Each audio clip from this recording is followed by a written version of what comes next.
Muy buenas noches para todos y todas. Bienvenidos y bienvenidas a este curso que hemos denominado Modelado de Procesos Industriales, Comprender para Transformar.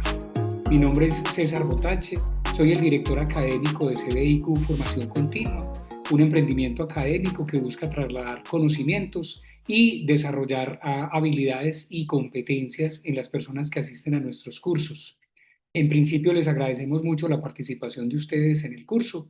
Realmente son quienes hacen posible que este tipo de actividades se desarrollen. Le doy la palabra al profesor Hernán Darío Álvarez, a quien le agradecemos mucho la participación en este curso. Realmente para nosotros es muy honroso tenerlo en nuestro emprendimiento.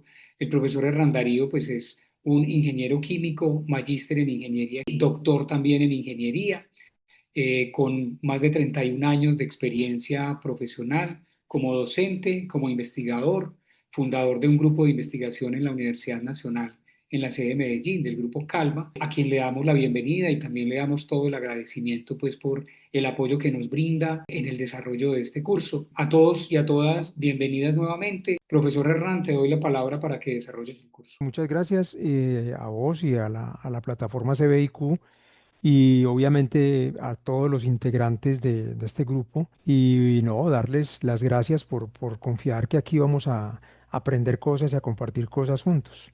Este es el curso de modelado de procesos industriales, como les dijo César, que tiene como subtítulo Comprender para Transformar, y esta es la charla uno. Eh, Nuestra agenda para hoy es esta, pues voy a hacer una presentación mía muy rápida. Luego una presentación de ustedes también. Luego les voy a presentar el curso también rápido porque ya lo tienen en la plataforma, con toda la descripción de lo que contiene y los objetivos de aprendizaje y demás. Y damos inicio a la unidad uno, que la unidad uno se llama el modelado como herramienta del conocimiento, también en la industria, porque hay veces se nos olvida que el conocimiento no solamente está en la universidad, en los grupos de investigación, sino en buena parte, mucha parte en la industria. Ok, entonces arranquemos con mi presentación relativamente rápida. Como les dijo César, soy ingeniero químico, me gradué en la Universidad Nacional de Colombia en la sede de Medellín. Luego hice una maestría en ingeniería de sistemas también en la Nacional de Medellín y el doctorado en ingeniería de sistemas de control lo hice en el Instituto de Automática en Argentina. Fui profesor titular, ahora estoy jubilado. Estuve como profesor durante 31 años en la Nacional de Medellín y fui socio fundador y también ingeniero de diseño durante 2 años en una empresa que se llamaba Incodisec Limitada. Fui jefe de mantenimiento año y medio en una industria textil, particularmente en tintorería, y fui asesor de diversas industrias desde 1992, tanto en lo personal al principio como a través de trabajos de extensión universitaria en la Universidad Nacional de Colombia, ya vinculado como profesor. Rápidamente la presentación del curso. Recuerden que la motivación fundamental es que veamos cómo solucionamos eficientemente problemas industriales, porque la mayoría de veces esos procesos no se resuelven, los problemas que aparecen en esos procesos no se resuelven porque necesitamos más comprensión de los fenómenos que están ocurriendo ahí. Esa es una de las primeras motivaciones. Y obviamente, si tenemos una comprensión pobre, las soluciones van a ser solamente temporales, lo que decimos pañitos de agua tibia, y los fallos van a seguir siendo recurrentes.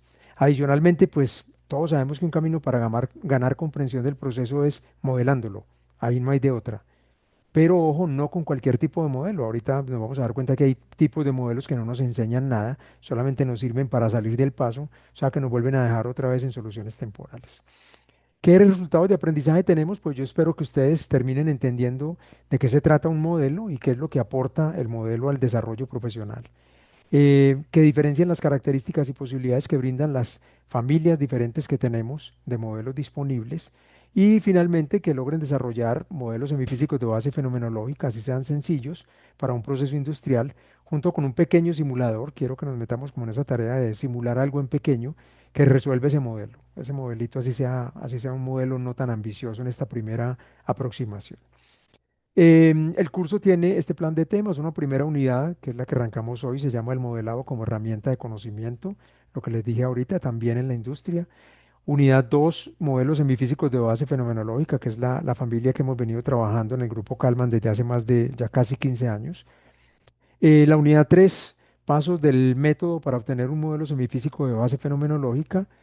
La unidad 4 nos vamos a detener en uno de los pasos más críticos para obtener un modelo, que son las ecuaciones constitutivas, particularmente centrados en procesos industriales. Y finalmente, la unidad 5 le voy a mostrar algunos ejemplos de modelos semifísicos de base fenomenológica y vamos a hacer una pequeña simulación y seguir unos pasos de simulación en Python. Arranquemos entonces con nuestra unidad 1. Les pido que anoten sus preguntas, tomen nota de las preguntas que se les vayan ocurriendo para que tengamos una clase un poquito más fluida y al final, en la sección de preguntas que tenemos, vamos a poder intentar por lo menos aclararlas todas. Entonces vamos a arrancar con esta unidad 1 que nos habla del modelo como herramienta de conocimiento también en la industria, que eso es lo más importante. Unas definiciones básicas es primero que es un sistema. Un sistema es un conjunto de reglas, principios, métodos, técnicas o cosas, y préstenle atención a ese asunto de cosas, que están ordenadas con arreglo a una ley. Esa ley que ordena las cosas, los principios, las reglas, los métodos, las técnicas, para que sean un sistema, ojo, esa ley que las organiza, las ordena, es la estructura del sistema. Y además, esas cosas están ordenadas para una finalidad determinada, que es la función, que hay veces le decimos la salida del sistema, que resulta de la interacción parcial, que son los parámetros funcionales. Yo sé que esto todavía le suena muy raro, pero estoy empezando a introducir los términos, la terminología de dichos elementos. Entonces, noten esta definición de sistema que es bien interesante y admite la palabra cosas. Mientras que la definición de proceso dice grupo de operaciones o tratamientos de materia, energía o información organizado de acuerdo con un arreglo dado. Y miren que vuelve a aparecer el concepto de estructura. Los procesos también tienen estructura, con el fin de obtener un producto de características específicas que resulta de la interacción, es decir, otra vez parámetros funcionales de las partes del proceso. Entonces me devuelvo. Noten lo interesante, el sistema es mucho más abstracto porque tiene la palabra cosas. Yo en un sistema puedo meter cualquier cosa. El sistema penal acusatorio colombiano es un sistema, pero el sistema de filtración es otro sistema. Y en proceso ya nos concentramos en materia, energía o información. No dejamos entrar cualquier cosa. Listo. Materia, energía e información. ¿Cuál es la relación entre sistema y proceso? Ojo que el proceso es lo que existe en realidad. Esto de acá, a ver, yo aquí está, este es el puntero. A ver, yo si le pongo al puntero algún, bueno, no, usemos este. Este proceso es la realidad, lo que existe. De ese proceso se pueden obtener n abstracciones a manera de sistema. Mírenlas aquí, sistema uno, sistema 2, sistema 3, sistema 4. Son abstracciones que yo hago de ese proceso. Listo. O que cada sistema que yo abstraiga del proceso, que yo saque del proceso, representa una parte, que también puede ser el proceso total, ¿no? De ese proceso. O sea, yo puedo abstraer pedacitos. Entonces, en un sistema de filtración, yo podría abstraer la bomba, podría extraer el filtro, podría extraer el mismo tanque, podría extraer el tanque de alimento, y cada uno de esos es un sistema, para que lo tengan en cuenta. El sistema es mucho más abstracto que el proceso. No sé si lo notaron. Miren que en la definición de sistema admitió la palabra cosas. En cambio, procesos no admitió la palabra cosas. En ese sentido, el sistema es mucho más abstracto que el proceso, y devuélvanse, el proceso es la realidad, es lo que existe. Otra definición, que es modelamiento, es un procedimiento que permite establecer una estructura. Miren que volvió a aparecer la palabra estructura, matemática o simbólica, porque recuerden que hay modelos simbólicos, que describa de manera cualitativa o cuantitativa los comportamientos característicos de un sistema, comportamientos, permitiendo además inferir o calcular cambios en las respuestas internas o externas del sistema. Ojo, internas o externas, estamos muy enseñados a considerar solo las externas. Aquí vamos a hablar también de las internas, cuando hay cambios en las variables externas. Ese es el concepto de modelamiento, una definición muy completa de lo que es modelamiento. Ahora, otra definición asociada con el área de modelamiento, que se llama identificación.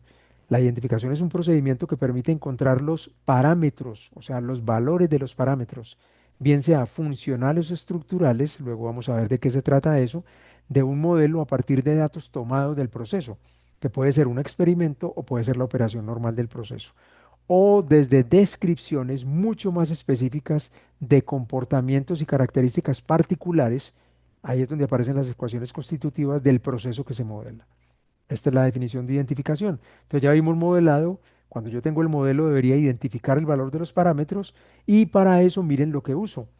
Uso la simulación, que la simulación tiene dos usos. cuando estoy identificando parámetros para ver cómo se está comportando el modelo y cuando ya el modelo está listo para que el usuario lo pueda correr o simular o ejecutar y obtener las respuestas que quiere. La simulación es un procedimiento que permite observar la respuesta, tanto externa, es decir, la salida, como interna, el estado, de un modelo de un sistema ante diferentes condiciones de operación. Es decir, si me cambian las entradas o si incluso hay perturbaciones. La simulación requiere de un soporte que permita la solución del modelo, cuantitativamente o cualitativamente. En ingeniería de procesos nos interesa mucho lo cuantitativo, aunque podríamos también resolver modelos de manera cualitativa, para obtener la respuesta deseada, que la respuesta deseada es lo que nosotros llamamos la predicción, lo que el modelo me va a predecir. Ok, relación entre los tres conceptos, modelamiento, identificación y simulación. Ojo, si no hay simulador, no, perdón, si no hay simulador, no hay modelo. Así de simple. O sea, si no tenemos simulación, no tenemos modelo. ¿Por qué? Porque el modelo está aquí guardado, pero el simulador se aprovecha de ese modelo justamente para que el usuario se conecte. Nosotros normalmente nos conectamos es a la simulación, aunque le voy a dar algunas maneras de conectarnos directamente con el modelo. El modelo requiere el simulador para resolverse. Sin simulador, el modelo no se puede resolver, es simplemente un conjunto de ecuaciones algebraicas y diferenciales, pero no nos dice nada. Y finalmente la identificación de estructura de parámetros, porque ojo que la identificación me permite también identificar no solamente los parámetros, sino también la estructura del modelo en algunas familias de modelos. Esa identificación requiere del modelo y la simulación para poder realizarse. Yo no puedo identificar solamente el modelo, identificar solamente el simulador no tiene sentido. Trabajo con los dos y mire que los dos se comunican en los dos sentidos. El modelo le entrega información al simulador y el simulador también le entrega información al modelo. Perfecto. Ahora sí, arranquemos con el primero de los temas, porque ese inicial era como un abrebocas o unas definiciones previas a esta unidad uno. El primero de los temas de la unidad uno es los procesos industriales, su diseño y su operación, para que nos metamos ya en lo que tenemos enfrente. El proceso industrial, todos sabemos que es una serie de pasos o de etapas de transformación de la materia y la energía. Recuerden que se transforma materia y energía. En teoría de control también se transforma información. Cuando hablemos de control, vamos a meternos un poquito con el concepto del modelo manejando información. De la materia y la energía digo transformaciones para obtener un producto de características específicas. Todo proceso industrial debe ser concebido, o sea, se me tiene que ocurrir primero, luego lo diseño, después se construye para poder lograr el fin específico. La concepción es creatividad pura, pero creatividad pura, que obviamente se choca con la realidad del diseño. ¿Cuál es la realidad del diseño? ¿Qué se puede y qué no se puede? Entonces, cuando yo estoy haciendo esa concepción sin tener en cuenta que hay límites físicos, pues obviamente va a salir un diseño que va a ser muy poco probable de que funcione. El diseño se basa en técnicas de ingeniería que hace unos años eran solo nomogramas y tablas. En estos momentos ya tenemos diseño basado en modelo. Hoy el diseño está cada vez más basado en modelo de proceso. Cada vez más tenemos los diseños y las estrategias de diseño y los simuladores y los software de diseño con un modelo del proceso atrás en el backup. Sin involucrar a la concepción, no metamos a la concepción del proceso ahí, ni a la optimización. Uno podría decir que el diseño, incluyendo el del sistema de control, recuerden, no solamente diseñamos el proceso, sino el sistema de control, y la operación son las etapas más frecuentes en la ingeniería de un proceso industrial. O sea, el día a día de uno es estar en la operación y estar haciendo rediseños para intentar mejorar la operación, hacerla más fácil, más eficiente, etcétera. Durante el diseño se contrastan diferentes opciones de configuración, eso es lo que uno hace. Uno tiene diferentes posibles configuraciones del proceso y lo que hace es contrastarlas para encontrar debilidades y fortalezas en cada una de ellas. También contrasta el tamaño y hasta la tecnología que yo voy a usar para obtener el producto deseado, a partir pues, de la materia prima disponible.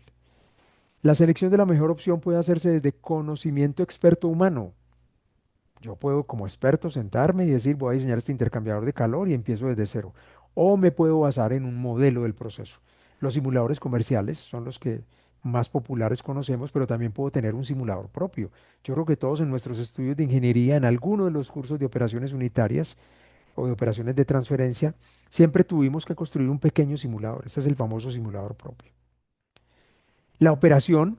por lo general asistida por un sistema de control, y esto es muy importante, asistida por un sistema de control, tiene un gran aporte de conocimiento de los ingenieros de proceso. Así tengamos el proceso en lazo cerrado y en completamente automático, nosotros como ingenieros de proceso siempre le aportamos a ese controlador para ajustar los puntos de ajuste, para ajustar algunos límites de operación del sistema, caudales máximos y mínimos, tiempos de calentamiento máximos y mínimos, etcétera. Sin embargo, cuando aparecen las fallas, y ahí nuestro mayor dolor de cabeza, el manual de diseño que tenemos del proceso nos dice muy poco, poquísimo. ¿Por qué? Porque normalmente los manuales de diseño se limitan a lo esperable, a lo que sería la operación normal. Algunos tienen al final una guía rápida de problemas y cómo resolverlos, pero desafortunadamente todos son problemas sencillos. Es como si no prende el controlador, verifique que esté conectado, que esté en modo automático, o sea, cosas demasiado sencillas. Es justamente en el sistema de control, es decir, durante la operación y en la corrección de fallas, donde más nos sirve una representación del proceso, o sea, donde más nos sirve tener un modelo a mano. ¿Por qué? Porque ese modelo se convierte como en un asistente o un soporte de la tarea de diagnóstico o de la tarea de control para determinar cómo proceder. Recuerden, el modelo mental que siempre está en la cabeza de los ingenieros no basta. Yo creo que más de uno de ustedes ya lo ha evidenciado. Uno con el modelo mental que tiene el proceso normalmente no completa el análisis para salir de una falla de manera definitiva. Puede que salga de manera temporal, lo que yo llamo pañitos de agua tibia, pero no sale de manera definitiva de la falla. ¿Por qué? Porque el formalismo que tenemos en la cabeza siempre está incompleto. Y además, que me lo he encontrado en mi práctica en la industria, puede tener errores conceptuales, hay veces graves, pero graves, graves, graves. O sea, que uno dice, ¿cómo estaban analizando esto y no lo otro? ¿Cómo dejaron pasar esto y no vieron esto otro?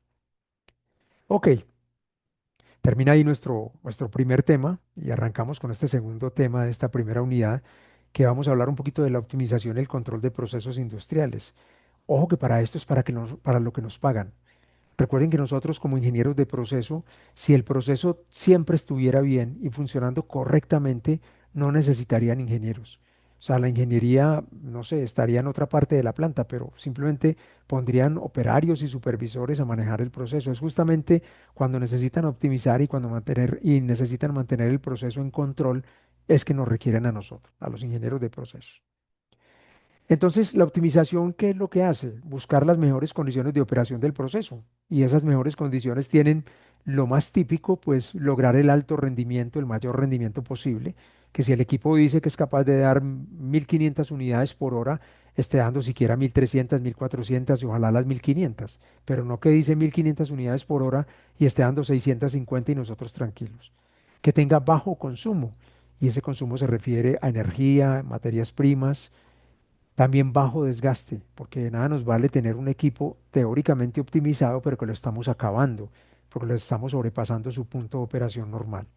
Y obviamente maximizar la operación continua, que durante la operación del equipo las paradas sean solamente las programadas por mantenimiento o por limpieza, pero que no esté el equipo parado, no sé, de los 5 días a la semana, perdón, de los 7 días a la semana, 3 días parado, 2 días parado, 5 días operando.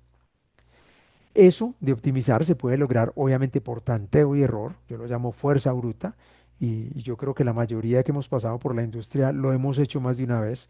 Uno dice, bueno, ¿y qué tal si le subo un poquito la temperatura? Y veo qué pasa. No, mejor se la voy a bajar. La temperatura más alta antes empeoró. Ay, ¿qué tal si bajo un poquito la presión de operación o subo un poquito más la presión de operación? Miren que ahí se van generando esos cuellos de botella del tanteo y error. O lo otro es hacer esa optimización solucionando un modelo del proceso bajo diferentes escenarios. Esa es la más recomendable. ¿Por qué? Porque en la simulación usted no está gastando ni energía ni masa, de pronto está consumiendo su tiempo, pero yo siempre digo que es un tiempo que usted consume para aprender más del proceso, para volverse mucho más experto en ese proceso y obviamente reforzar sus conocimientos de ingeniería. El modelo matemático también es susceptible de análisis de sensibilidad, lo que les dije ahorita, no meternos solamente con los parámetros del modelo, sino con el modelo en sí mismo. Y ojo, el modelo también nos puede ayudar a localizar extremos, o sea, cuáles son los mínimos y los máximos en los que yo puedo, hasta donde yo puedo mover el proceso sin deteriorar su operación, o sea, sin que la optimización se me venga abajo. Ese análisis de sensibilidad y esa localización de extremos es fundamental para poder tener un proceso lo más óptimo posible, operando lo más cerca de lo óptimo posible. También el modelo nos puede dar límites operativos, que le evitan a uno, pues obviamente pérdida de material o daños en los equipos, que es todavía peor. O sea, esos límites operativos los tenemos que tener muy, muy pendientes porque a nivel industrial, yo diría que buena parte de las fallas es que sobrepasamos los límites operativos durante cuellos de botella de producción. O sea, tenemos una presión de la gerencia o de la gerencia de ventas que nos dice, no, es que tenemos que entregar esas 7 toneladas esta semana. Entonces ponemos a todos los equipos a full durante los 6 días de la semana para cumplir con la meta y obviamente lo que hicimos fue mover en el tiempo las fallas. Las fallas iban a ocurrir dentro de un año, van a empezar a ocurrir mucho antes. Cuando optimizamos y controlamos, pues el control pues puede ser obviamente manual, que es lo más lamentable, pero desafortunadamente muchas de nuestras industrias en Colombia todavía se mueven por el área del control manual, es muy triste decirlo, o semiautomático, que digamos es más tolerable, o lo ideal, que tengamos el proceso totalmente automatizado. Siempre que uno hace esto, tener semiautomático, automático o incluso manual, uno tiene un algoritmo de control. Obviamente en control manual lo tiene el operador en la cabeza o nosotros se lo transmitimos al operador. Pero siempre el control necesita un algoritmo de control. Ese algoritmo puede ser por experiencia, lo que les decía, o puede estar matematizado en una plataforma de cómputo, que eso sería lo ideal. El modelo matemático del proceso le puede ayudar al algoritmo de control en el cálculo de las acciones de control. Y ahí entramos en una familia de controladores que aunque surgió en 1979, les va a sonar muy lejos en la industria petrolera, eh, con Richalet y un grupo de Francia, eh, todavía no ha terminado de entrar en la industria. Me parece tan curioso eso que todavía no tengamos controladores basados en modelo proliferando por todos lados. Y los que hemos montado, pues particularmente del grupo Calman hemos montado varios, siempre son como prototipos. La gente como que no le cree, como móntelo a ver cómo funciona. Y después de que lo ven funcionando, se enamoran de cómo funciona porque es un control basado en el modelo. Luego lo vamos a discutir, pero les anticipo, este controlador le pregunta al modelo qué pasaría si, o sea, le dice al modelo, dígame, predígame en el futuro qué va a pasar con la variable si yo tomo esta acción de control. Y con base en eso y una optimización, decide si toma o no toma esa acción de control o si la cambia por otra. Miren lo potente que es. Ese control predictivo basado en el modelo ha demostrado ser la estrategia de control avanzado con mayor rendimiento y efectividad porque aprovecha todo lo del control prealimentado y todo lo del control retroalimentado en una sola estrategia. El modelo en ese MPC cumple un papel central. ¿Por qué? Porque actúa como una especie de oráculo, ¿sí ven? Como un brujo, como un adivino, que prevé el comportamiento futuro del proceso ante acciones de control y perturbaciones, que es todavía más importante. Él es capaz de ver qué le pasará al proceso si aparece una perturbación de tal o tal magnitud o otra magnitud cuando la tiene medida o incluso la puede estimar, como vamos a ver más adelante, basado en el mismo modelo. Perfecto, termina ahí nuestra segunda sesión y vamos a hablar de qué es un modelo. Ya vimos allá la definición de modelamiento y demás cosas, pero metámonos a intentar tener una definición formal de qué es un modelo, porque va a ser nuestro elemento de trabajo en estas 12 reuniones que vamos a tener. ¿Qué es un modelo? Es una representación de algo. Listo, así de simple. Real o imaginario, pero es una representación de algo. Los ingenieros normalmente formulamos muchas cosas o representaciones de lo real, pero ojo que también tenemos algo imaginario. Nuestro concepto de coeficiente, los coeficientes son algo imaginario. Yo no veo la realidad del coeficiente, yo veo el efecto del coeficiente, pero no la realidad del coeficiente. Y si vamos a modelar cosas que son como el comportamiento humano o el comportamiento de algunos comportamientos de la naturaleza, tenemos que caer como en esa imaginación para poder tener analogías. Esa representación, ojo, puede ser gráfica, verbal, matemática o una mezcla de todas estas. O sea, las representaciones no solamente son matemáticas, también pueden ser gráficas, verbales o mezcladas con matemáticas. Como es una representación, atentos con esto, el modelo nunca es el objeto representado. Nunca. Yo sé que uno se enamora mucho de su modelo cuando ya lo tiene más o menos construido y no quiere abandonarlo, pero recuerden que el modelo es el modelo, no es el objeto real. En ingeniería, las representaciones matemáticas son las que más utilidades nos brindan. ¿Por qué? Porque podemos usar todo ese arsenal de análisis matemático que está disponible desde la ciencia pura. Podemos absolutamente usar lo que queramos. Derivar, encontrar mínimos, encontrar máximos, encontrar configuraciones matemáticas, etcétera, etcétera. Las representaciones gráficas y verbales también son útiles y las vamos a ver cómo las usamos dentro de este método de modelado, pero atentos, un modelo solamente gráfico o un modelo solamente verbal cuenta con menos herramientas para su análisis y su síntesis. ¿Quiénes usan mucho modelos gráficos y verbales? Nuestros colegas ingenieros de sistemas. Porque miren que hay veces están modelando cosas que no son tan fáciles de modelar desde la matemática misma. Entonces usan mucho modelos gráficos y verbales y tienen herramientas para analizarlos y sintetizarlos.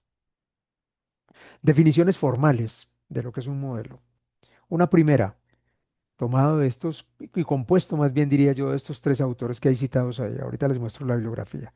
Un modelo matemático es una descripción, una descripción o representación formal de una hipótesis planteada. Miren que uno se plantea una hipótesis de cómo cree que está funcionando el sistema respecto a un sistema en particular, que permite representar las relaciones entre las variables y señales del sistema en términos matemáticos como ecuaciones, gráficos o reglas. Miren que estos tres dejan abierto a que puede ser un modelo no solamente matemático. Y la segunda definición, me gusta mucho esta también, es toma de Hangos and Cameron. El modelado matemático es el proceso de aplicación de leyes fundamentales o técnicas apropiadas para derivar ecuaciones matemáticas que describan adecuadamente la dinámica de un sistema en particular. Miren que aunque nos define el modelado o modelamiento, nos dice qué es lo que queremos llegar. O sea, este sí está hablando, esta definición sí está hablando de un modelo matemático. Ecuaciones matemáticas que logren que describir adecuadamente la dinámica de un sistema.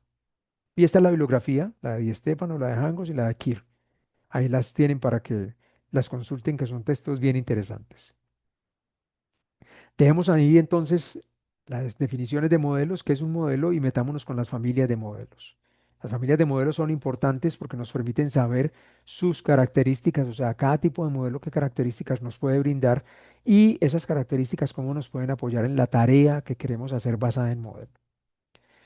Los modelos matemáticos se pueden clasificar usando varios criterios. Uno puede clasificarlos de acuerdo a su linealidad, al tipo de ecuaciones que usan y al origen de la estructura matemática.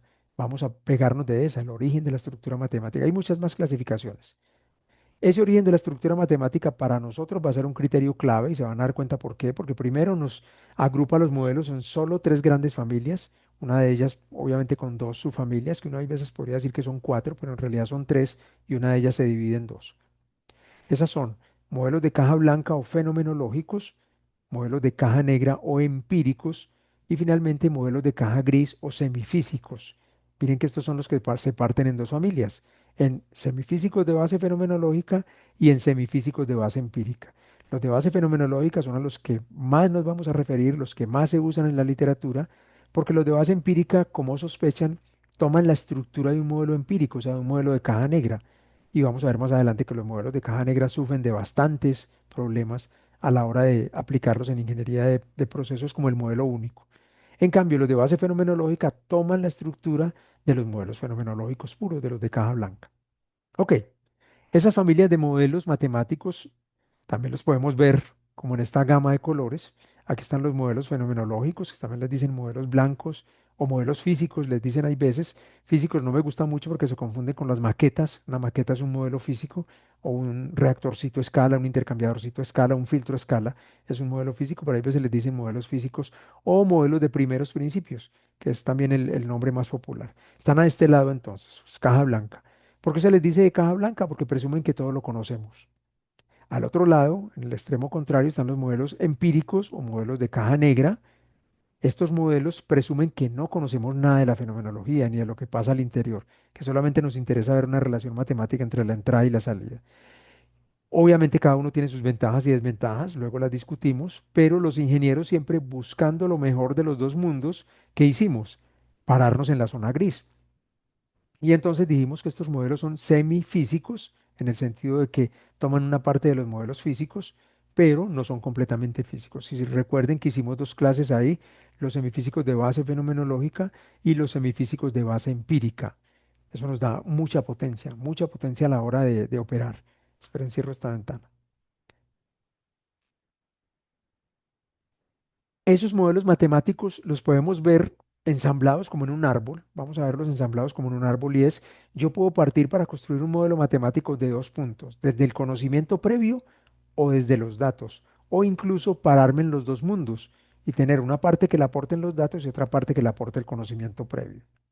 Los datos me pueden entregar correlaciones o plantillas directamente si yo hago mi modelo basado solamente en los datos y eso me da modelos puramente predictivos, es decir, modelos que solo sirven para predecir. Nadie de un modelo de correlación puede obtener un conocimiento que diga, ah, ya logré entender por qué esta reacción biológica está creciendo, tiene una cinética más rápida, porque acabo de verlo en la correlación. No, eso de ahí no se puede. Son modelos puramente predictivos. Cuando me voy por el otro lado, por el lado de conocimientos previos, me baso en ecuaciones de conservación y en leyes físicas y lo que obtengo es un modelo que explica, noten la importancia, un modelo que explica el comportamiento del proceso. O sea, es un modelo caja blanca, porque el otro es un modelo caja negra. Si yo combino ecuaciones de conservación y leyes físicas con correlaciones y plantillas, encuentro los modelos descriptivos, que son los modelos de caja gris. Y noten lo interesante de estas familias vistas en esos cuadros azules. ¿Explican, describen o solamente predicen? Ojo, eso no implica que los modelos de caja blanca y los modelos de caja gris no predigan, predicen. Lo que pasa es que usamos puramente predictivos para los de caja negra de manera despectiva, para decirles que usted lo único que puede hacer es predecir, usted no puede describir ni explicar. Diferencia entre explicar, describir y no hacer nada, solamente predecir. Cuando explicamos, yo tengo los rasgos y características reales del proceso y a eso le sumo las relaciones reales que hay dentro del proceso. Pero miren que son rasgos característicos reales del proceso. Eso me da los modelos fenomenológicos puros, que son los de caja blanca. Cuando yo describo, yo tengo los rasgos característicos reales del proceso, los mantengo, pero atentos. Puedo tener relaciones supuestas. Yo puedo suponer ciertas relaciones para poder describir y para poder construir el modelo. Entonces noten que la descripción es una tarea con menos contenido de información y de conocimiento que la explicación. La explicación es el top, piénsenlo, el culmen, lo máximo. Yo, cuando hago una descripción, empiezo a desfigurar las relaciones reales porque no las puedo conocer todas y me le pongo ciertas relaciones supuestas. Esos son los modelos semifísicos de base fenomenológica y los semifísicos de base empírica. Y finalmente, en los puramente predictivos, noten, ya ni siquiera los rasgos característicos son los reales, sino que puedo tener rasgos supuestos, lo mismo que relaciones supuestas. Por eso, lo único que puedo hacer con los modelos puramente predictivos es predecir los modelos de caja negra. No más, ahí no tengo ninguna otra cosa. Por eso les decimos modelos empíricos, que son construidos desde la empiria y no tienen ninguna base de la física, de la química, etcétera, etcétera. Ok, este arbolito me gusta mucho porque logramos ver esa capacidad que tiene cada familia de modelos. Ojo, los datos generan la estructura y los parámetros en estos modelos de caja negra, estos modelos de acá, y eso hace que esa estructura no venga de ninguna parte y no tenga ninguna justificación ni ninguna atadura a ninguna parte. O sea, yo puedo los mismos 20 datos ponerles un polinomio de orden 3 o ponerle una función logarítmica o ponerle una función exponencial o una función coseno-seno, etcétera, etcétera. En cambio, los fenomenológicos generan la estructura desde el fenómeno mismo, desde las leyes de conservación, desde las leyes de la física. Noten la diferencia, ¿no? A este lado, en los fenomenológicos, hay todo el conocimiento involucrado y en los empíricos el conocimiento se obvia, es como si no existiera, como si no tuviéramos el conocimiento a mano. Ok, vamos a meternos en modelos de caja negra o modelos empíricos. Estamos hablando de las familias, recuerden, estamos en la sección de la charla que habla de las familias y veamos un poquito los modelos de caja negra o empíricos. Les puse un subtítulo bastante sugestivo. ¿Será que son una excusa para mantener nuestra ignorancia del fenómeno? O sea, cuando yo decido no buscar un fenómeno, un modelo de base fenomenológica es porque quiero mantener mi ignorancia. O sea, no, yo no quiero aprender nada de ese fenómeno. Vámonos con los modelos de caja negra. ¿Por qué usar modelos de caja negra? Los usamos cuando la complejidad del proceso a modelar es muy alta y cuando existe poco conocimiento sobre los fenómenos involucrados. Miren que ahí eso como que me excusa a mí de estar cayendo en esa trampa de que es que no es que yo no quiero conocer, no, es que tranquilo, que hay muy poco por conocer. O sea, los fenómenos son muy poco conocidos. Ahí vale usar un modelo de caja negra. O cuando los tiempos de desarrollo del modelo son limitados. Esto es una trampa en la que no deberíamos caer cuando queremos meternos a modelar, porque nos obliga literalmente a estar trabajando contrarreloj, y a tener modelos que son desechables, porque desafortunadamente los modelos de caja negra son desechables. Si algo cambia en el proceso, hay que volver a empezar a modelar desde cero. No hay nada que se pueda recuperar que uno diga, voy a usar lo que ya tenía modelado. No, hay que empezar desde cero. Y finalmente, pues el modelo se usa solo para predecir en un intervalo dado de condiciones. Si yo voy a predecir solamente en un intervalo dado de condiciones, lo que en ingeniería de procesos llamamos interpolar, es porque el modelo no tiene una generalidad completa, pues vale usar un modelo de caja negra. No hay mucho problema ahí. Esos modelos tienen una estructura matemática que siempre logra replicar un conjunto de datos determinado y lo logran hacer muy bien. Por eso hay veces son nuestros favoritos, porque logran reproducir muy bien los datos, pero también hay una trampa en la parte de atrás. Logran reproducir muy bien los datos, pero no logran ni describir ni explicar lo que está pasando en el fenómeno. Y eso, para encontrar una falla en el proceso, es mortal, porque no tenemos ningún aporte de conocimiento desde el modelo. La estructura del modelo de caja negra no necesariamente tiene relación directa con la estructura del proceso que uno está modelando, es verdad, para nada, porque si no se conocen los fenómenos, si no se conocen las relaciones, no tienen nada que ver. Las variables, que a esas variables en modelos de caja negra se les llama regresor de ese modelo, no necesariamente son todas las variables relevantes del proceso que se modela. Y ese es otro de los dolores de cabeza de los modelos de caja negra, porque yo puedo estar modelando un reactor y tener que una de mis variables es concentración por temperatura. Concentración por temperatura no nos explica ni nos describe absolutamente nada, pero puede que el modelo lo haya escogido como regresor y con eso logró ajustar muy bien los datos. Entonces miren la trampa en la que caemos. Solo se le pide al modelo que permita predecir, por eso ahorita despectivamente les dijimos modelos puramente predictivos. Entonces, que permita predecir y con la mayor precisión posible del conjunto de datos disponible. Otros comportamientos que no sabemos. Recuerden que el modelo de caja negra queda restringido en su precisión y en la calidad de lo que nos está diciendo al conjunto de datos y a los límites de esos conjuntos de datos con los que entrenamos el modelo o identificamos sus parámetros. Miren todos los defectos que tiene. Pero sirve, ojo. Cualquier estructura matemática, ¿qué es un modelo de caja negra o empírico? Cualquier estructura matemática que nos permita predecir bien, predecir bien. Ese lo podemos tomar como un modelo empírico del proceso, un posible modelo, la estructura matemática que sea. Las variables del regresor del modelo se determinan desde conocimiento básico del proceso, hay veces hacemos eso, o mediante algunos test de relevancia de variables. En estadística hay varios tests de relevancia de variables que nos permiten decir cuáles deberían ser las entradas al modelo matemático de caja negra para que tenga el menor error posible. ¿Listo? Obvio, tenemos que conocer primero cuál va a ser la salida. O sea, voy a predecir temperatura, a predecir concentración, voy a predecir, no sé, color, dureza, etcétera. Los parámetros del modelo rara vez tienen un significado físico claro, rara vez. Al contrario, no son más que grados de libertad que le permiten a uno ajustar el modelo en un espacio n-dimensional. Y esas dimensiones pueden ser tan simples como las entradas o las entradas multiplicadas por los parámetros que yo tenga internamente. O sea, puede ser una explosión de parámetros. Algunos tipos de modelos empíricos o de caja negra, todos los hemos usado, los autorregresivos o ARX, que pueden ser con entrada exógena, perdón, ARX o con entrada exógena o sin entrada exógena, que son los AR, autorregresivos puros. Los polinómicos, un polinomio de una o más variables para reproducir la variable de salida. También están los exponenciales, los logarítmicos, los trigonométricos, la variable, la función sigmoide y cualquier otra función matemática, las que ustedes quieran, la pueden poner ahí. La ecuación de Monod, la ecuación de Arrhenius, todos son modelos empíricos. También tenemos los de respuesta impulsiva finita y los del dominio de frecuencia que se usan mucho en control. También tenemos los basados en herramientas de inteligencia artificial, que son las redes neuronales artificiales, neural networks, la lógica borrosa, fuzzy logic. Ojo, aquí no confundan las herramientas de inteligencia artificial para optimización con modelos. Por ejemplo, los algoritmos genéticos, el quimiotactismo bacteriano, el algoritmo de búsqueda por las hormigas, de las hormigas, etcétera, etcétera, no son modelos.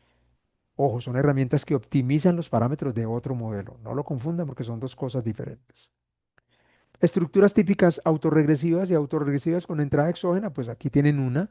Fíjense, la variable en el instante siguiente, k más 1, es función de una constante pi que se llama el centro, o dónde está parado, desde dónde arranca el término afín del modelo, alfa por la variable en el tiempo anterior, más beta por la variable en el tiempo anterior anterior, más gamma por la variable en el tiempo anterior anterior. Miren que ahí va tomando autorregresión de valores pasados de la variable sin entrada exógena. Cuando tiene entrada exógena, que es la famosa X, ARX, miren que es igualitico, pero adiciona delta por U en el instante anterior más epsilon por U en el instante anterior anterior.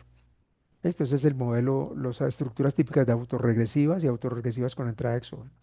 Y están las otras, obviamente ya les mencioné, hay uno que es modelo de error de salida, el FIR ya se lo mencioné, el FE se lo mencioné, y hay otro que es el Box and Jenkins, propuesto en 1976, y hay muchas más estructuras. Ojo, no es que no nos sirvan los modelos de caja negra, pero no nos sirven como modelo único, nos sirven como modelos auxiliares para parámetros. Ok, pasemos a el otro extremo, los modelos de caja blanca o modelos fenomenológicos puros, me gusta decirle puros, porque algunos papers simplemente llaman fenomenológico a todo lo que tenga una ecuación de balance y no, todo lo que tiene una ecuación de balance no es fenomenológico.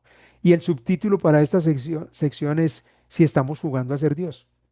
O sea, los modelos de caja blanca nos ponen a jugar a ser Dios. Yo creo que sí, pero bueno, lo miraremos. ¿En qué se basa la fenomenología? La fenomenología se basa en pocas cosas, se van a dar cuenta que es bien sencilla.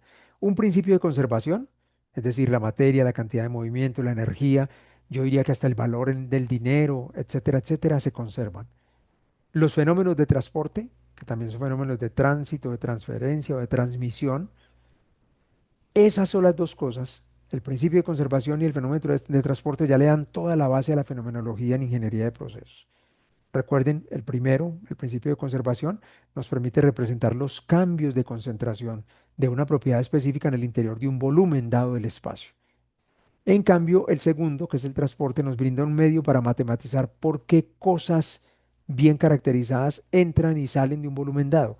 Es decir, para dimensionar los flujos, dimensionar esos flujos fluyen, pueden ser a través de las fronteras del volumen o a través de unas entradas determinadas, etcétera, etcétera. Pero noten la diferencia, ¿no? Conservar es una cosa y transportar o transferir es otra cosa, pero los dos se requieren. Para los modelos fenomenológicos y los de base fenomenológica también se requieren. La conservación de una propiedad, ¿a qué se refiere? A que al menos una propiedad, que es la de interés, la podamos balancear en el interior de un volumen dado. Listo, en ese interior de volumen yo puedo balancear la cantidad de movimiento, puedo balancear la masa, puedo balancear la energía. Se puede balancear incluso propiedades no conservativas. Eso es bien interesante porque tenemos muchas propiedades en ingeniería de procesos que no se conservan. ¿Qué hacemos? Le adicionamos términos que compensen esa pérdida de propiedad dentro del volumen dado. Lo más claro y que todos se acuerdan es cuando calculamos la presión entre dos puntos de un fluido moviéndose en una línea, si no agregamos el término de pérdidas por fricción, el balance no nos cierra. Vamos a ver entrando mucha energía, el fluido con mucha energía y saliendo con poca energía y no sabemos esa otra energía que se hizo. Pues esa otra energía se fue en pérdidas por fricción con la tubería y con los accesorios e incluso con las mismas capas del fluido que se está moviendo cuando es un líquido y las podemos cuantificar. Por eso adicionamos un término de pérdidas por fricción. El balance debe considerar siempre todas las posibles entradas y salidas y también las producciones y consumos de esa propiedad dentro del volumen dado. Recuerden que hay cosas que se consumen dentro del equipo. Hay cosas que no se consumen, cosas que simplemente entran y salen sin consumirse, pero también se pueden transformar. Por eso llegamos a las producciones. Ok, cuando hay reacciones químicas o biológicas. Ese tránsito, transferencia o transporte siempre se da a través de un área. Por eso les pongo esa válvula de al lado. Y es cuando yo me paro justo en el agujero por donde está fluyendo el fluido en la válvula, yo lo que veo es que algo está pasando que puedo cuantificar. Parece un balance, ese que hacemos en realidad es un conteo simple de una cosa específica que yo veo cruzando por esa área. O sea, yo veo cuántas moléculas de agua, o cuántos mililitros de agua, o cuántos galones de agua están cruzando por esa área. O sea, me paro en un área. Miren que ya no balanceo el volumen completo, sino un área. Igual la entrada con salida, obvio, y puesto que no existe posibilidad de acumulación en un área, recuerden que las áreas no tienen volumen, entonces no tienen posibilidad de acumular, yo simplemente digo que lo que entra es igual a lo que sale, entonces mi balance de masa es directo. M.1 igual a M.2, o sea, flujo de entrada en el punto 1 es igual a flujo de salida en el punto 2. No hay ningún problema, pero me permite hacer muchas cosas. El diferencial, aunque temporal, nos va a representar un flujo o un flux. Y recuerden la diferencia entre flujo y flux. El flujo es unidades por segundo, de lo que sea, mililitros, litros, kilogramos, moles por segundo, mientras que el flux involucra el área que yo estoy tomando. ¿Se acuerdan que yo aquí tomé un área? Entonces yo ese flujo lo divido por el área, me aparece el flux, cuyas unidades son conteo de lo que sea, kilogramos, mililitros, moles por segundo y por metro cuadrado o por centímetro cuadrado. Luego vamos a ver lo importante que es el flux y lo interesante que es tener el flux a mano y porque algunos modelos se plantean como flux y no como flujo. Sigamos más con transferencia, tránsito, transporte. Se refiere a cómo se mueve o pasa a través de una superficie. Recuerden, dos dimensiones que puede ser real o hipotética, cualquier cosa que yo pueda cuantificar, cualquier cosa. Y normalmente modelos de tránsito como un dZdt. ¿Listo? Un dZdt. Sigue las leyes de gradiente, claro, fuerza impulsora, resistencia al flujo y flujo neto producido. Esa es la típica ley de gradiente. Hay una fuerza impulsora que pelea contra una resistencia a un flujo y finalmente esa interacción produce un flujo neto. Recuerde que el flujo neto es también un diferencial respecto al tiempo, que me dice moles por segundo, kilogramos por segundo, pero está aplicado sobre un área, no sobre un volumen. Sobre un área, no sobre un volumen. Si fuera sobre un volumen sería concentración.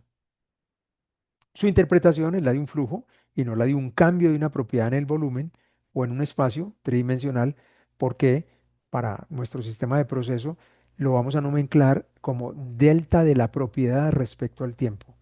Delta de la propiedad respecto al tiempo. ¿Listo? En el sistema de proceso. ¿Por qué nos basamos en fenomenología para modelar? Ya que vimos las familias y vimos ese detalle, la pregunta que a uno le surge es, ¿por qué basarnos en fenomenología para modelar y por qué no seguimos con modelos de caja negra que pueden ser a lo mejor mucho más simples, son mucho más simples de obtener, pero que recuerden, no nos dan la información que necesitamos para poder diagnosticar o aproximarnos a la condición real de un proceso en operación? Cuando trabajamos en ecuaciones diferenciales ordinarias, y les prometo que estos modelos son solamente de ecuaciones diferenciales ordinarias, no de ecuaciones diferenciales parciales, esas ecuaciones diferenciales ordinarias nos permiten representar los balances en el sistema, masa, energía, cantidad de movimiento, torque, momentum angular, etcétera, etcétera. Y también trabajamos con leyes de la física que son de aplicación universal. La forma definitiva de las relaciones matemáticas que va a ser la estructura del modelo la conocemos a priori. Miren lo ventajoso. No me toca ir a buscar datos para con los datos ver qué tipo de estructura matemática se me acopla mejor con esos datos. No.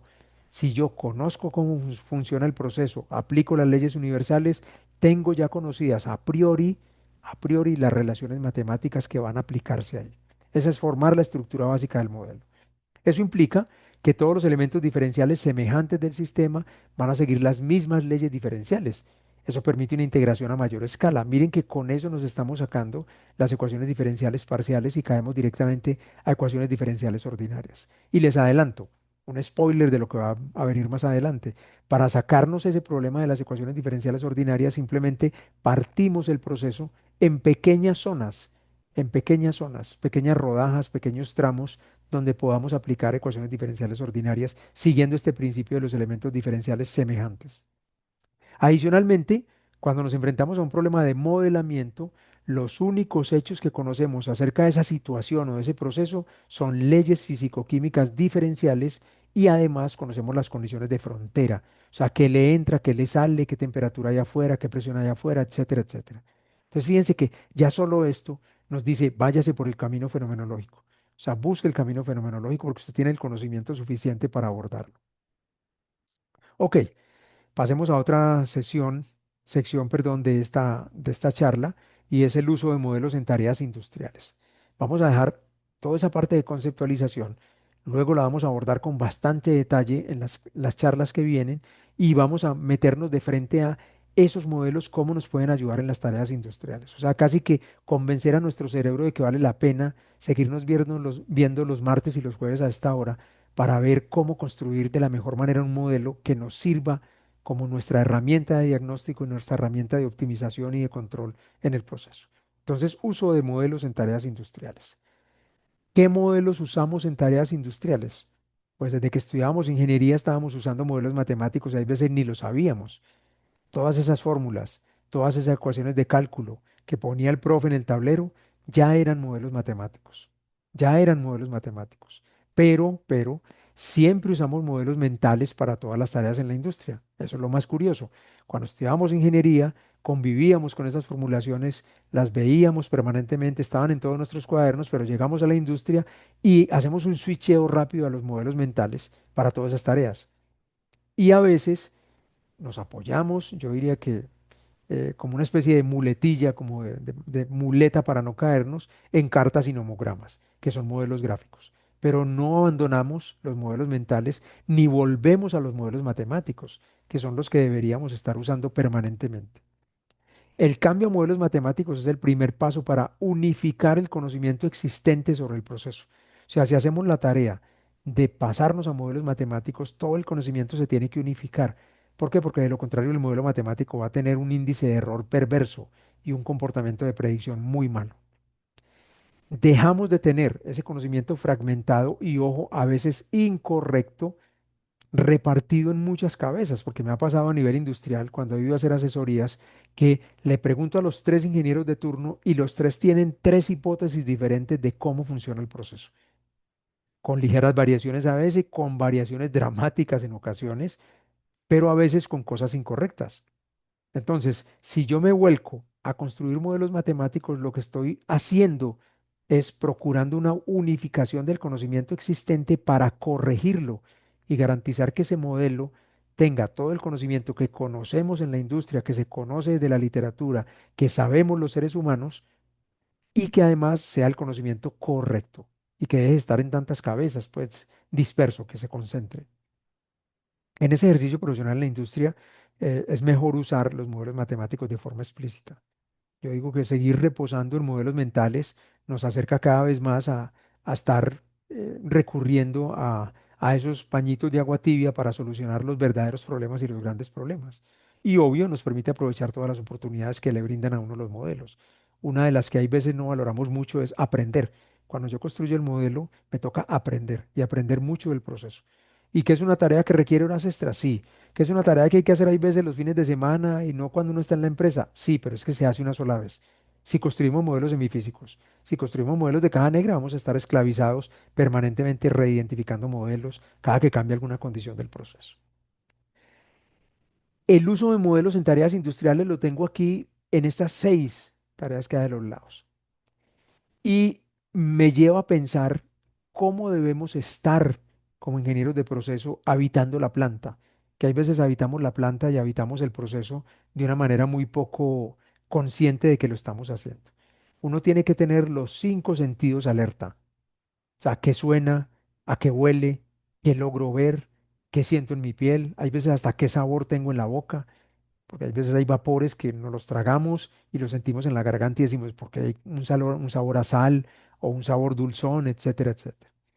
Entonces, los usos de los modelos en tareas industriales van por todas estas seis posibilidades cuando estamos en nuestro ejercicio profesional, donde sea, porque hay veces pensamos que el ingeniero de proceso solamente es ingeniero de proceso cuando está con las botas, el casco, el overol, sudado, metido en la planta, etcétera, etcétera. No, también uno es ingeniero de procesos cuando está haciendo investigación y desarrollo sobre el proceso y también cuando está en la fuerza de ventas o en la fuerza de promoción o en la fuerza de asesoría, venta técnica. Entonces, podemos hacer diagnóstico, podemos hacer control, podemos hacer diseño, podemos hacer optimización, podemos hacer sensórica virtual, que es una cosa espectacular, y podemos hacer operación asistida. O sea, tener operación no solamente basada en la experticia humana, sino también en que el modelo nos asista hacia dónde operar. Veamos algunas características de estas tareas que son bien importantes y espero les permita ubicarse mentalmente en lo que van a hacer a los estudiantes y a los que ya están trabajando en cuál es su área, dónde ustedes se mueven. El diagnóstico de operación es la tarea que más fácilmente uno puede impactar usando un modelo matemático. ¿Por qué? Porque le permite a uno ese diagnóstico de la operación. El diagnóstico de la operación le dice a uno es si está bien, si está mal, qué tan lejos está del óptimo o no. Pero eso nos encargamos ahorita en la optimización, pero por lo menos tenemos una herramienta de diagnóstico con el modelo a mano.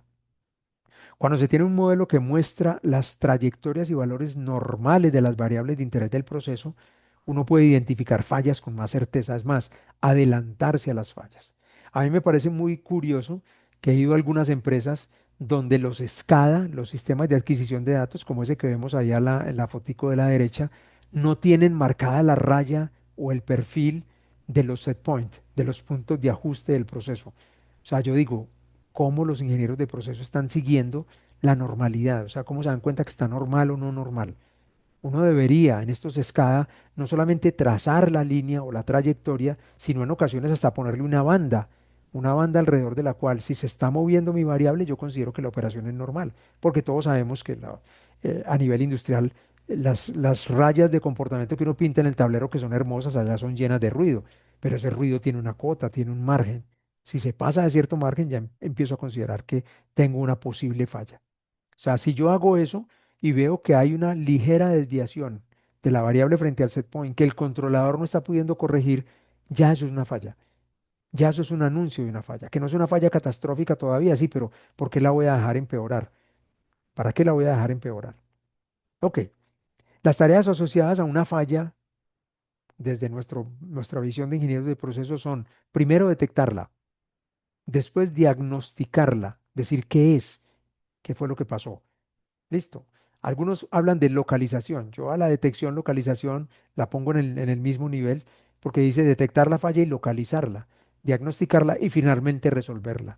En resolverla es donde está toda la pepa, todo el corazón del problema. En ocasiones la detecta fácilmente el operario, la diagnostica fácilmente el supervisor, pero ¿quién la resuelve? Desde ingeniería de procesos es que se hace.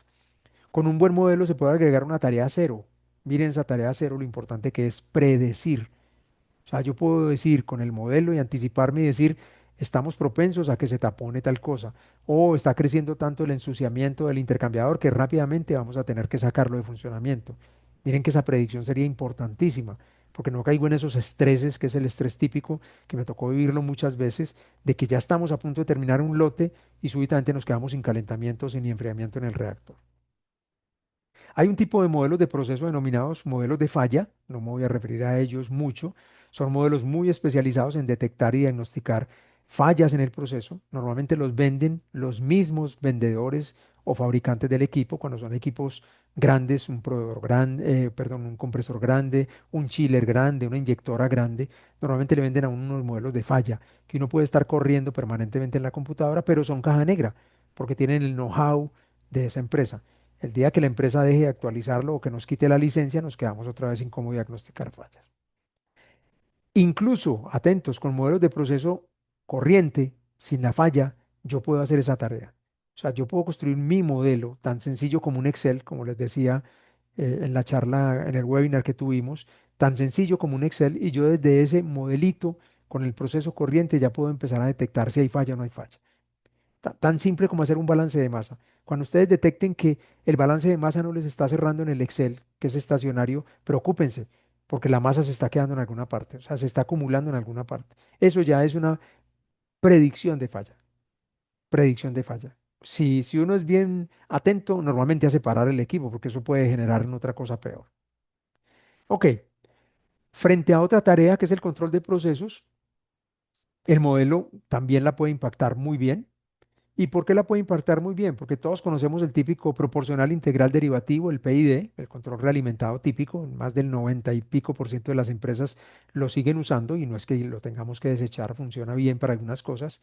Ese controlador opera sin modelo. ¿Listo? Ese controlador no tiene modelo del proceso.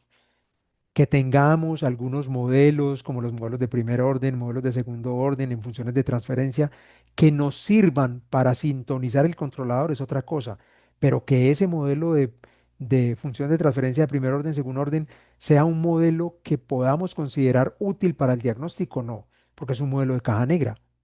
Es un modelo de caja negra. Por eso, como tenemos al típico PID, siempre lo podemos mejorar. Si no tiene modelo, con el solo hecho de agregarle un modelo empieza a volar. Y hay algunos PID mucho más modernos que usan, por ejemplo, control adaptable o control por gama partida o alguna de estas cosas que usan un modelo, ahí sí, modelo explícito del proceso. El control basado en modelos, ya se los comenté, por sencillo que sea, el más sencillo es el solo prealimentado, solo control prealimentado. ya considera la condición actual particular de la variable del proceso y las perturbaciones que van a actuar sobre ella. ¿Y cómo las considera? Dentro del modelo que tiene. O sea, es un controlador que tiene internamente un modelo de la planta. Y ahí la gran fortaleza y la gran potencia de los modelos cuando hacemos control. Un poco más avanzados son los controladores predictivos basados en modelo, MPC, Model Predictive Controller, en inglés, que son los que hablamos ahorita. Estos tienen la superventaja de que el modelo es mucho más completo y se usa para muchas más cosas. En un MPC el modelo actúa como un oráculo, ya se los dije, predice cuál será el comportamiento del proceso ante valores dados de las acciones de control. Él dice, si yo aplico tales acciones de control en esta condición actual del proceso y con estas perturbaciones, ¿será que la variable se me aleja del set point o se acerca al set point? Y con base en eso, escoge mediante optimización, porque tiene un optimizador, mediante optimización, cuál es la variable de control a aplicar en el próximo instante de tiempo. Hay muchos más controladores basados en modelo con capacidades destacadas. Por ejemplo, hay unos que tienen adaptación, se pueden adaptar a las condiciones del proceso, tanto adaptando el modelo como adaptando el algoritmo de control. Recuerden que son dos cosas diferentes, algoritmo de control y modelo. Y además han surgido otras técnicas de control mucho más avanzadas, pero todas basadas en modelo. Otra tarea, nuestra tercera tarea, el diseño del proceso. Esta tarea se beneficia mucho del uso de un modelo matemático en el diseño del proceso, pero mucho. Los que han trabajado y han tenido en sus cursos el diseño de una planta siempre se dan cuenta cómo el simulador nos ayuda a probar rápidamente, pero rápidamente, diferentes tamaños de tanque, diferentes potencias de bomba, etcétera, etcétera. Y ahí el papel del modelo, porque recuerden que lo dijimos al principio de la charla, detrás del simulador siempre está el modelo matemático del proceso. ¿Listo? En diseño, el modelo matemático resuelto, que el modelo matemático resuelto pues obviamente es el simulador, le permite a uno probar diferentes configuraciones, diferentes materiales, diferentes condiciones operativas y demás antes de construir el proceso. Es ahí la gran ventaja, o sea, no tengo que tener el proceso construido para ir a tomar datos, con los datos construir un modelo de caja negra y ver cómo logro con ese modelo de caja negra medio manipular, que va a ser muy difícil, supremamente difícil. Esos son los famosos CAD, Computer Aided Design, diseño asistido por computador.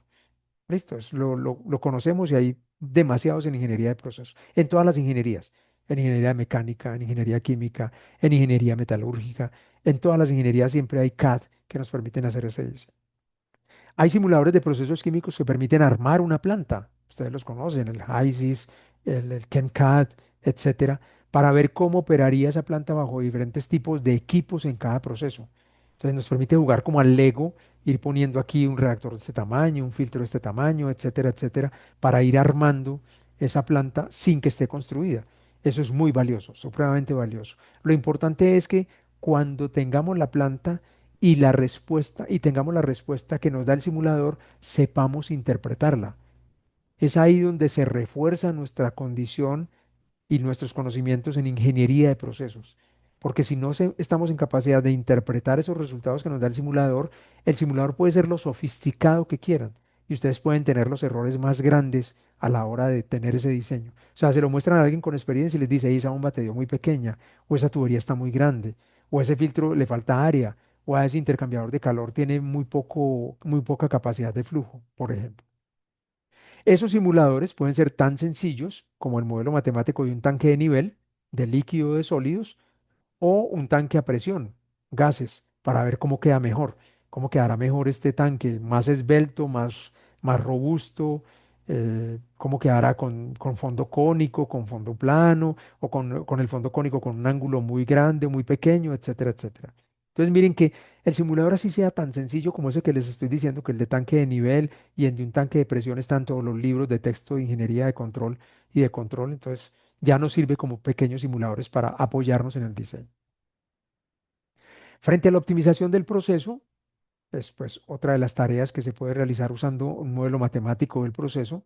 Ayuda bastante tener un modelo matemático del proceso. Miren esa foto que tengo, esa ilustración que tengo ahí a la izquierda, es un modelo en CFD, fluidodinámica computacional, de cómo son las líneas de flujo cuando un fluido pasa por una válvula. Particularmente, noten que me permitiría a mí optimizar los perfiles de la válvula desde la ingeniería mecánica para minimizar pérdidas, etcétera, etcétera, pérdidas de presión. Ok, Incluso yo puedo hacer optimización sobre el diseño del proceso mismo, o sea, sobre cómo estoy diseñándolo antes de su construcción, sin tenerlo que construir ni nada. Yo puedo estar directamente optimizando ese diseño. Recuerden que se optimiza el diseño con funcionales de costo de múltiple propósito, de un solo propósito, etcétera, etcétera. Lo puedo hacer sin ningún lío. Lo más frecuente es encontrar condiciones operativas óptimas para el proceso mediante su modelo. Eso es lo que más se hace con el modelo en optimización. Encontrar permanentemente condiciones operativas óptimas. En la escala de la automatización, el casi último de los peldaños, casi último, porque el último de los últimos es integrar varias factorías, varias plantas, hay un módulo que es un módulo de programación de condiciones óptimas de operación. Imagínense que ese módulo tiene el modelo de toda la planta y dependiendo de lo que yo esté produciendo, minimiza el consumo de energía, minimiza los tiempos de producción, minimiza el consumo de materia prima, etcétera, etcétera, y le manda ese optimizador a todos los controladores locales, el controlador que está en el compresor, el controlador que está en el intercambiador de calor, el controlador que está en el filtro, le manda los puntos de ajuste. Entonces fíjese que hice una optimización de condiciones operativas considerando la planta como un todo. Listo, se llama control total de planta. Ese es el nombre técnico de esa área de estudio, control total de planta. También se puede usar el modelo en línea, tenerlo en línea, corriendo en línea, para determinar si el proceso está operando muy lejos de su óptimo. Ese es el tercero de los escalones de abajo hacia arriba que les estaba mencionando, que se llama control jerárquico. Es el que determina qué tanto nos estamos alejando del óptimo energético, de consumo de materia prima, de tiempos de producción, y decirle a los controladores hacia dónde se deben mover para poder volver a acercarse al óptimo. Pero miren que el modelo está permanentemente corriendo en línea. Es como una especie de backup. Corre en backup y le da pistas a los ingenieros o al sistema automático de cómo deberían estar manipulando los set points, los puntos de ajuste, para que el sistema estuviera produciendo lo mejor posible, o sea, lo más cerca posible del óptimo. Y existen obviamente otras tareas que también se apoyan en el modelo matemático del proceso. Ahí ya la vemos, la sensórica virtual, la operación asistida, las interfaces hombre-máquina. También está, esas interfaces hombre-máquinas apoyadas en el modelo son espectaculares porque le permiten al operario con movimientos en la pantalla, con toques en la pantalla, abrir, cerrar como si fuera un celular, mirar el interior del proceso, mirar variables internas y con base en eso tomar decisiones. Otra tarea que les acabo de anunciar es la sensórica virtual. En este caso, el modelo matemático del proceso permite inferir variables del proceso que no se pueden medir directamente. Esto es espectacular y hemos instalado varios sensores virtuales en industrias y funcionan muy bien, supremamente bien. ¿Por qué algunas variables no se pueden medir? ¿Por qué? Porque el sensor tiene un costo altísimo. Por ejemplo, los analizadores de gases. Un analizador de gas me permite a mí determinar la concentración de 3, 2, 4, 5 gases a la vez. Son equipos del orden de $70.000, $80.000, que obvio no le puedo instalar 70, $80.000 a cada uno de mis reactores. Entonces las empresas lo que hacen hay veces es comprar un solo analizador de gases y mediante sistemas de automatización, no de control, sino de automatización con válvulas automáticas, dejar pasar por un cierto tiempo el gas del reactor 1, medirlo y reportarle al controlador del reactor 1, desconectar el reactor 1, conectar el reactor 2, dejar pasar el gas, medirlo y reportarle al control del reactor 2. Y así van rotando para ahorrarse los costos. Lo que pasa es que normalmente estos equipos de alto costo también requieren alto mantenimiento y otras cosas, y hay veces literalmente no se compran porque no hay plata. Otra cosa que hace que no podamos medir variable en el proceso, condiciones agrestes para la medición. Por ejemplo, en ocasiones necesitamos medir temperaturas que están por fuera, o sea, por arriba del intervalo en el que se derriten los metales, o sea, en el que el metal se funde. Por lo tanto, tenemos que hacer una medida muy desde lejos, no podemos meterla directamente ahí o tenemos que inferir esa temperatura en la superficie de esa zona, de ese metal disuelto, etcétera, etcétera. Entonces, cuando tenemos este tipo de restricciones y no podemos medir la variable, podemos inferirla usando un modelo del proceso. Lo más simple y lo más directo sería despejar el valor de la variable de las ecuaciones del modelo. Eso sería espectacular y se puede hacer cuando el modelo es relativamente sencillo. Obvio, contando con todas las medidas del proceso. Si son suficientes, ojo, tenemos que garantizar primero que sean suficientes, porque si nos falta alguna medida que nos dé información muy crítica para poder inferir la variable que no estamos pudiendo medir, pues obviamente el medidor inferencial va a tener problemas. Se puede resolver con un observador y luego vamos a ver un ejemplo de eso, pero deberíamos tener las medidas suficientes. Listo, las suficientes para poder inferir bien el valor de la variable de proceso. Si no hay suficiente información con las variables medidas, lo que les decía, podemos construir un estimador que use las mediciones actuales para entregar el valor de la variable que no se puede medir.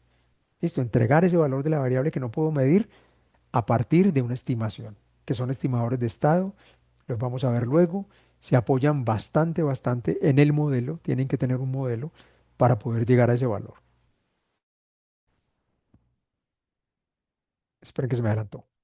Dentro de esos observadores y estimadores, se llaman observadores y estimadores de estado, hay varias familias, cada uno con capacidades de acuerdo con lo que se pueda medir. Hay el filtro de Kalman, que ese es el más sencillo, el de Luenberger, un poquito más complicado, y ya llegamos a uno que es el top de los top, que son los observadores de entradas desconocidas. En uno de los ejemplos que les tengo durante estas charlas, les voy a mostrar cómo construimos un observador de entradas desconocidas para una empresa y miren que hay veces a uno le parece como curioso. ¿Yo para qué necesito saber el valor de una entrada? Pues porque esa entrada es una perturbación y no la puedo medir. Y si yo logro estimar el valor de esa perturbación, me puedo anticipar a los efectos de esa perturbación, que es lo que hace un control predictivo basado en un modelo. Entonces noten que hay veces uno dice, ¿para qué las entradas desconocidas? Si son perturbaciones y las dejamos así. No necesariamente. Podemos estimarlas y meterlas dentro del sistema de control para que el sistema de control sea más robusto, más potente, tenga más capacidad de poder torear y bregar, lo que decimos en control, amortiguar. Listo, esos efectos de esas perturbaciones. Ok, finalmente la operación asistida, pues es yo creo que la tarea más corriente que tenemos a nivel industrial con los SCADAs y también la más simple, pero lo curioso es la que menos se implementa. Y ¿saben por qué? Porque la mayoría de las veces no le creen al modelo. Eso es lo más curioso.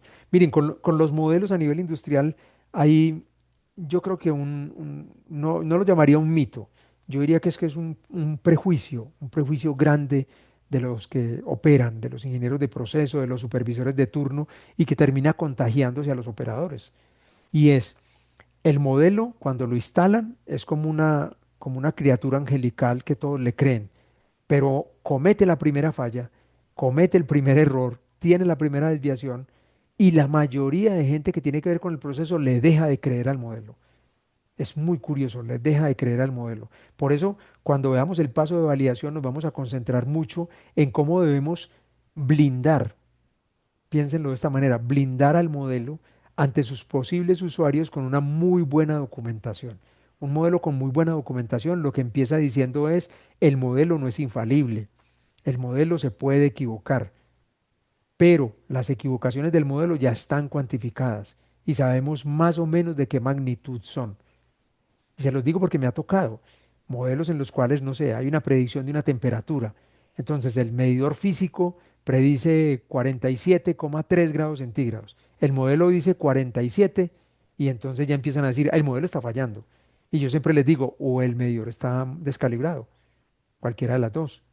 Pero miren, o sea, la gente como que hay veces se siente minimizada frente al modelo, como quien dice es que este modelo sabe más que yo, este modelo me va a quitar el puesto, este modelo no me ayuda, antes me complica la vida. No, hay que entrar y esa política de cambio cuando instalamos cosas basadas en modelo es fundamental, o de lo contrario, esa plata se perdió.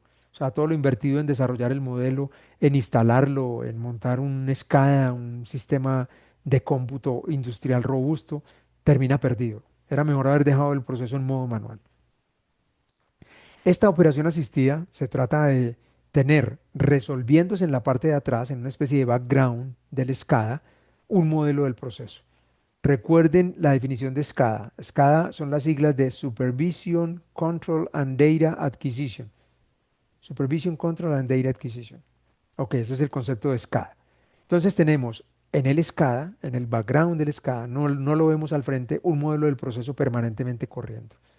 En paralelo, hay un código de verificación que evalúa las discrepancias entre las variables medidas y las variables predichas. Listo. Ese módulo puede hacer parte del sistema de control o puede ser un módulo totalmente autónomo. Cuando tenemos operación asistida sin control, simplemente este módulo le dice al operario, le manda unas alertas o le manda unos warning para que él actúe porque se le está desviando tal variable o tal otra variable. Otra cosa anecdótica. eh, Me creen que he llegado a empresas donde el SCADA tiene todas las alarmas apagadas. O sea, cuando verifico la programación del SCADA, todas las alarmas están puestas y están programadas, pero como uno las puede bloquear, ojo, pues no, no el operario, uno con código de ingeniero de proceso puede entrar con su código y bloquearlas y terminan bloqueando las alarmas. Y cuando les pregunto por qué las bloquearon, no es que eso sonaba todo el día. Y yo les digo, pues si sonaba todo el día es porque algo estaba mal, algo había que verificar. Entonces miren que están terminando por destrozar lo fuerte que era el sistema de control asistido con el modelo por simplemente quitarse de encima los pitos o los sonidos o lo que estaba sonando o lo que estaba molestando al operador. Eso no es lo que debemos hacer. Lo que debemos hacer es, si programamos una alarma, la debemos dejar.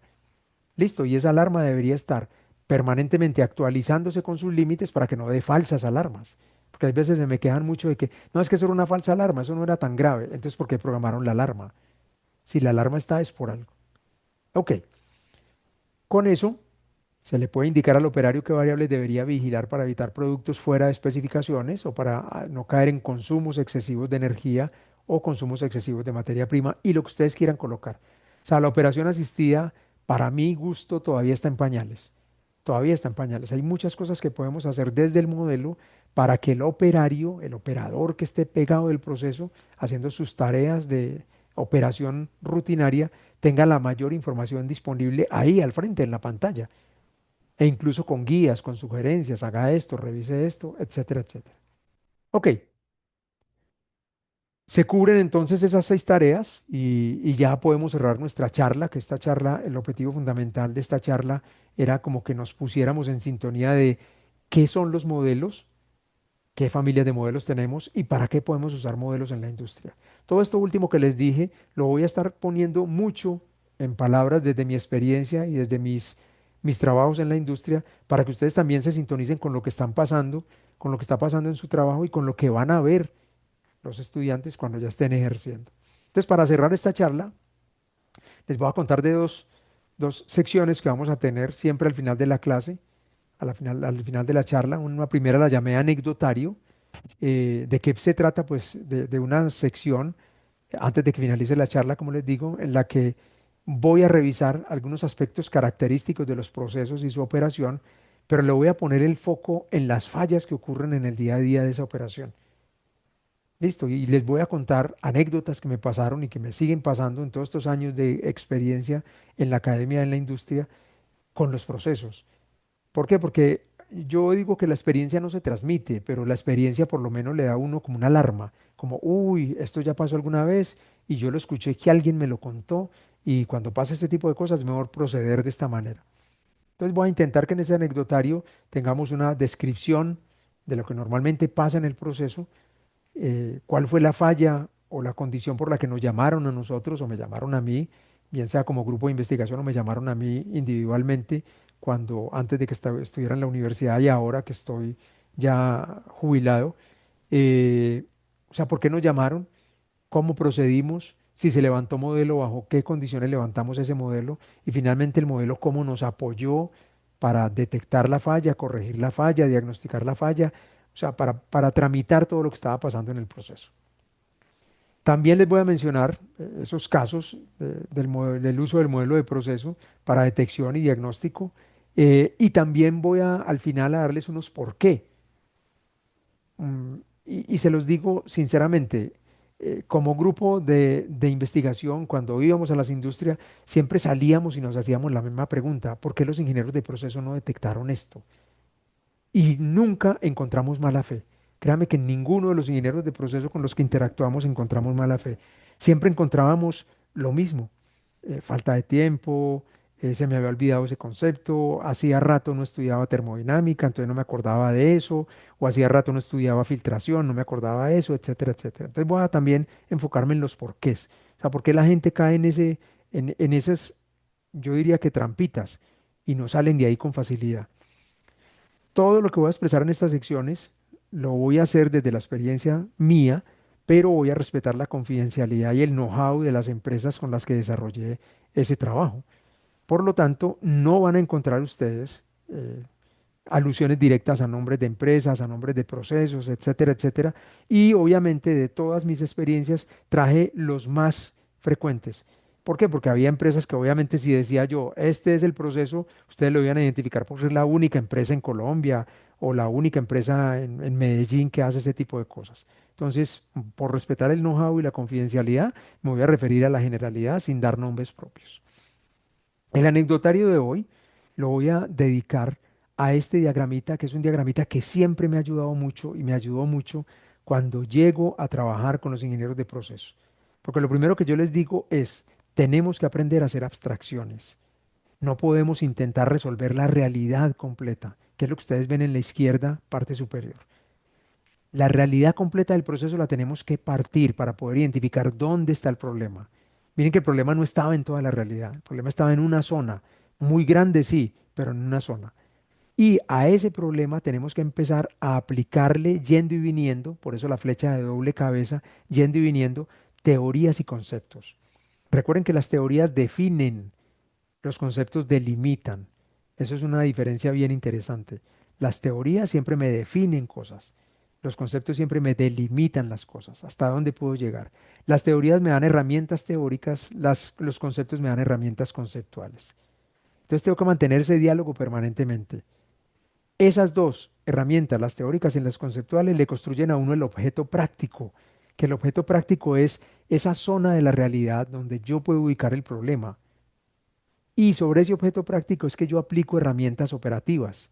¿Por qué? Porque esas herramientas operativas le implantan el objeto práctico y lo hacen operable.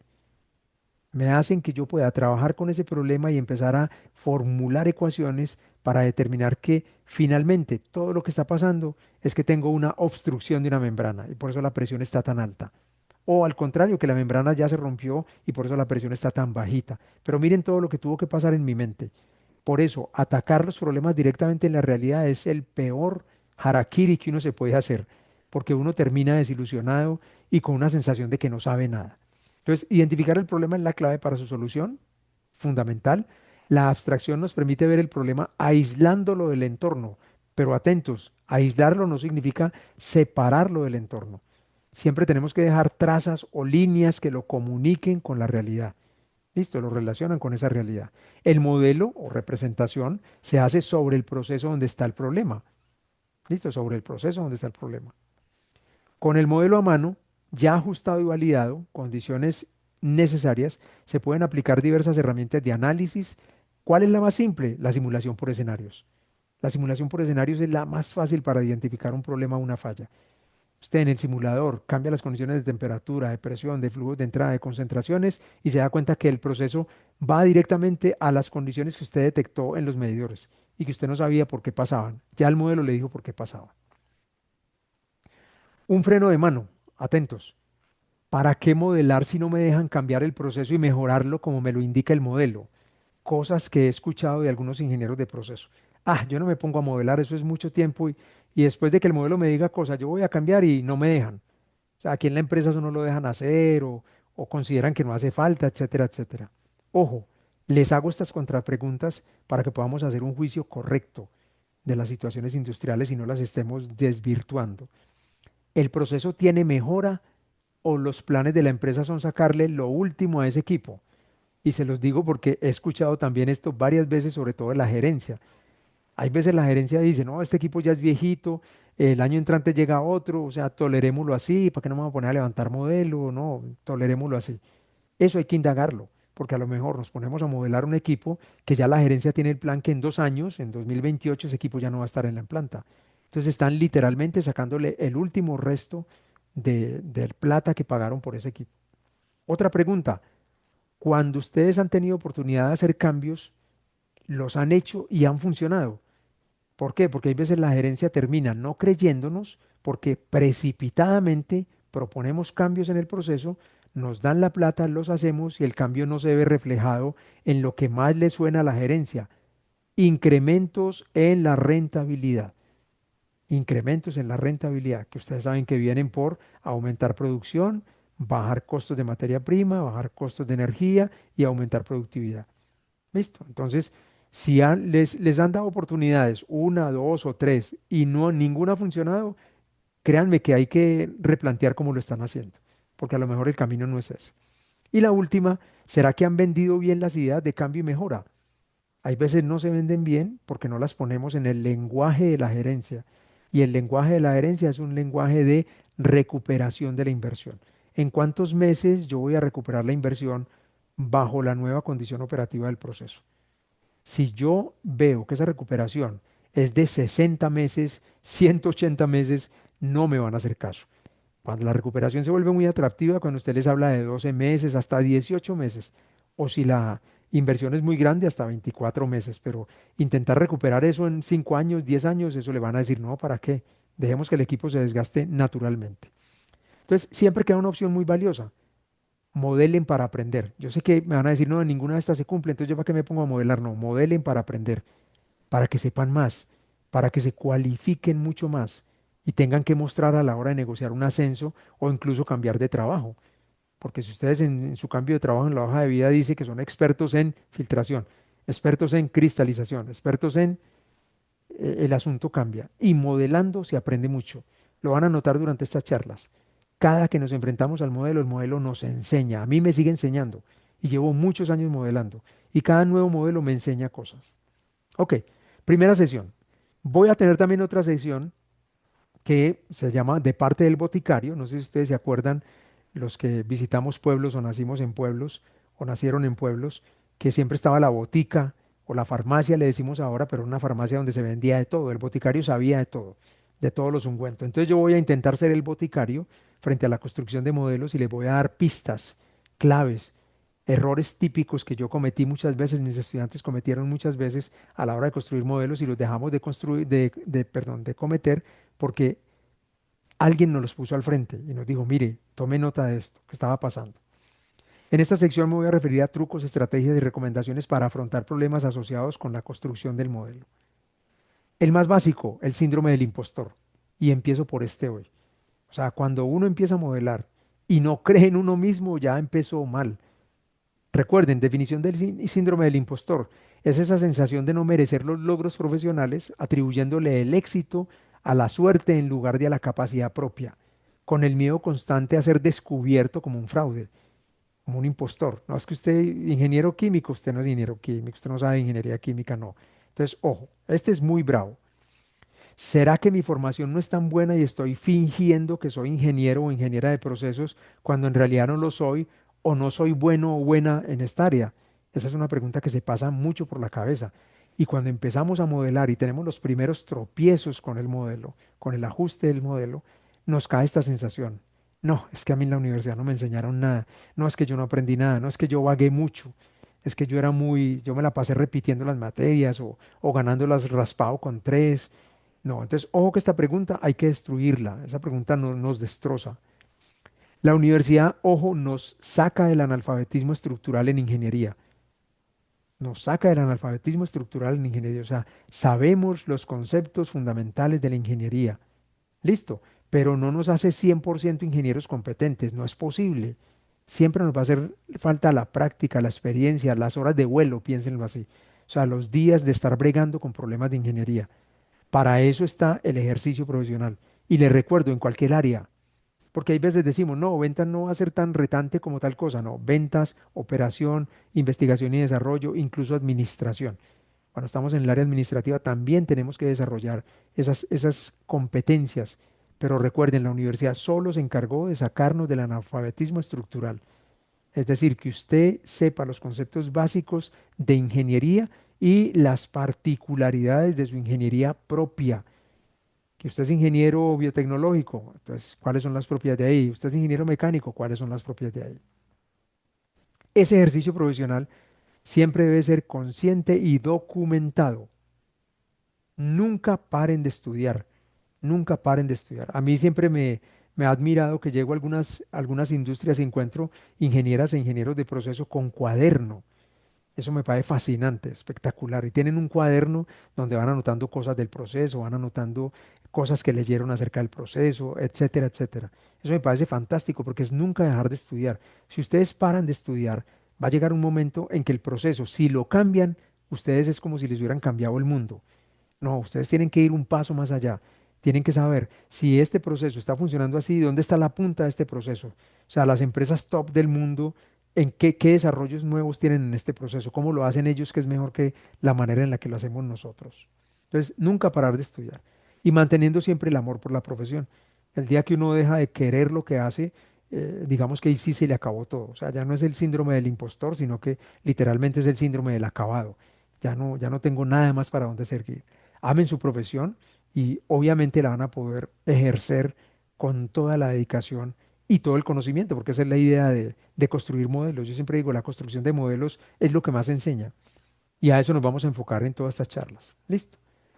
Ok, termino ahí y para la próxima clase les voy a anticipar que veremos. Mañana, como les dijo César, van a tener disponible esta presentación.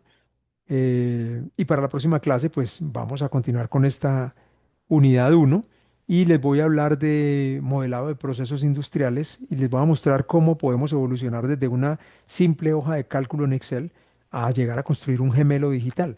No es tronando los dedos, no es simplemente hacer así y ya aparece el gemelo digital. Hay mucho trabajo detrás, pero si se trabaja en equipo, les aseguro que puede funcionar.